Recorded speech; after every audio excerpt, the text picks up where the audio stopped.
Hi, welcome to another episode of Get Off My Lawn VR, where we show folks how to get into VR without having to call your grandson or the geeky guy down at the big box store. So today we're going to talk about how can you modify the VR experience so that individuals that have perhaps lost some motor ability, whether it's ambulatory, so they really can't do stand up and walk along apps or games, or perhaps they've lost the use of one of their hands and then they can no longer use a two controller app. So let me give you a background here. I am working on setting up a headset for a young man in my community. We'll call him Adam, not his real name, who suffered a stroke and really only has use of his left hand. He is unable to turn more than about 90 degrees when he is sitting up in a chair. He is not able to stand or to do any of the room scale games or apps. And also he has some cognitive defects and is aphasic. So there are certain things that he just can't participate in. So I wanted to set up a headset that could provide him with some additional stimulation, some fun in his life, maybe some travel, things like that, and that it would be a source of enjoyment versus frustration. And I will say that initially I found it kind of difficult to do the things that I told him I would do. And it took me a little while to figure out how to adapt this headset. Now I want to show you so that you can quickly do this without having to reinvestigate the steps I did. So while we're talking here, I'm going to go show you how to get into a headset and remap the controllers, because in Adam's case, he could only use the left-hand controller, which means anything that required a thumbstick or a button from the right controller, he just can't do. So how do I put the important things on only one controller for him? And then I'll also talk about some of the criteria that I had to use to select games and applications that Adam could use.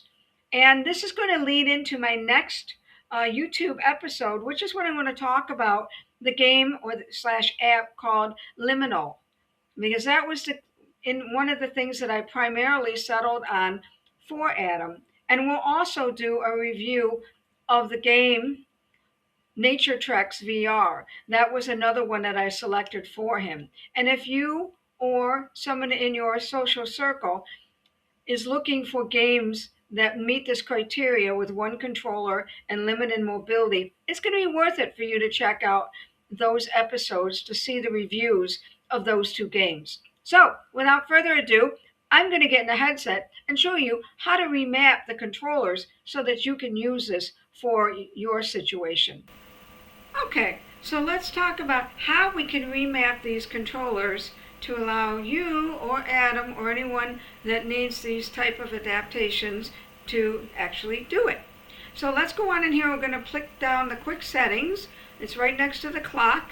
And just for your awareness, I am using an Oculus 2. The steps will be same if you're using an Oculus 3. So click on your quick settings. Then go on into the upper right corner and click settings again. It will open a new menu to the right. You're going to scroll down and hit accessibility. In this case, we're going to use mobility, and we're going to come down to remap the controller. As you see, this gives us a map of what all the buttons are called on our controller. The map is the same whether you're using an Oculus 3 or an Oculus 2. In Adam's case, I needed the meta button to be on his left controller so that he could do things like realign himself in the space. So we're going to switch the two. I'm going to click on the meta button, and now I want it to be over on the left. Now the thing is, you have to go over on the left button and now designate that to be the meta button. It's a 1-for-1. If you don't match them up, in other words, this is going to be this and this is going to be this, it won't let you change it. So we did those. Let's apply the changes. And I have confirmation. I'm going to go back out.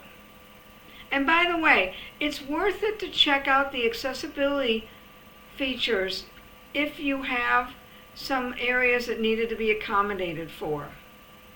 You can change the hearing, you can add live captions, not always available in everything, but in a lot of them. And as we showed, you can adjust your height, switch your controller thumbsticks if you need to, although generally those tend to be what you could do with the right, you tend to be able to do with the left.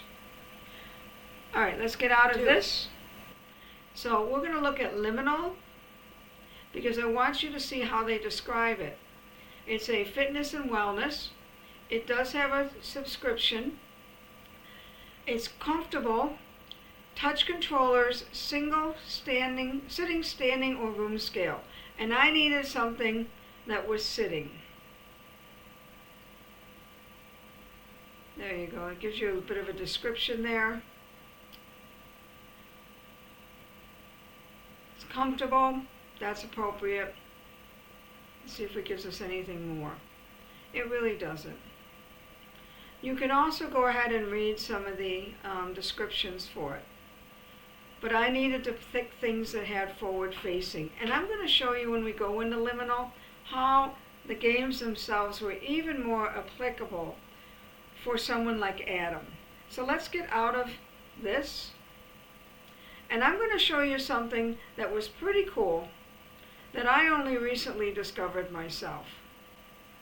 Of apps in the education that you would not normally anticipate.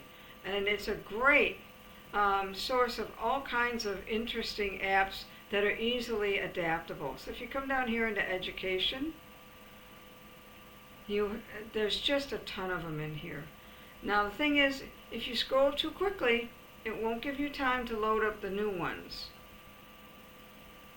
And you'll think that there's only 5 of them. So you have to give it a few minutes.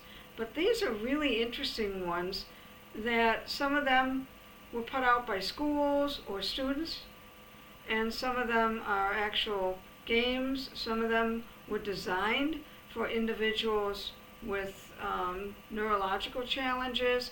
And see what I said, you gotta wait. If you scroll too fast, you won't hit them all. So that's a bunch of things down here that you can look at. Let's go ahead and get out of this and go back. And that's how I'm going to put on this one.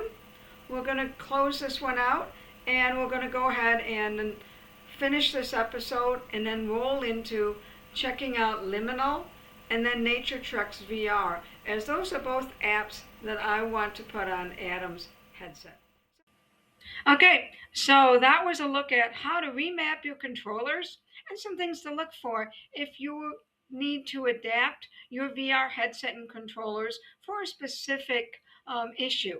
So, with enough said, we're going to go into the episodes where we talk about Liminal and Nature Trek VR. But in the meantime, get off my lawn and learn how to do VR without having to call your grandkids.